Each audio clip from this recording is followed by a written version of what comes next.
بسم اللہ الرحمن الرحیم والصلاۃ والسلام علیک یا رسول اللہ وعلی آلک و اصحابک یا حبیب اللہ۔ جیسا کہ امیر اہل سنت کے فرمان پر شجر کاری کا سلسلہ جاری ہے اور الحمدللہ آج ہم مدرسۃ المدینہ کے تحت بھی شجر کاری کا دن منایا جا رہا ہے، یوم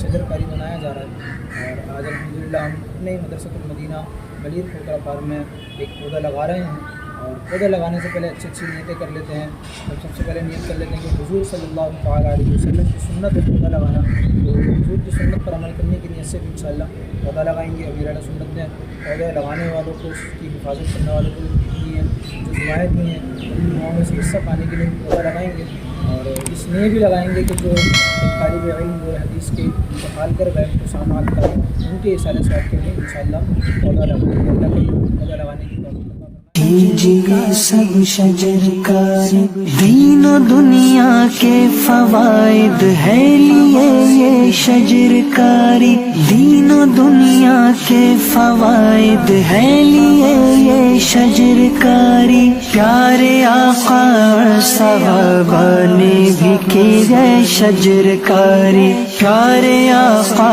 اور صحابہ نے بھی کی ہے شجر کاری۔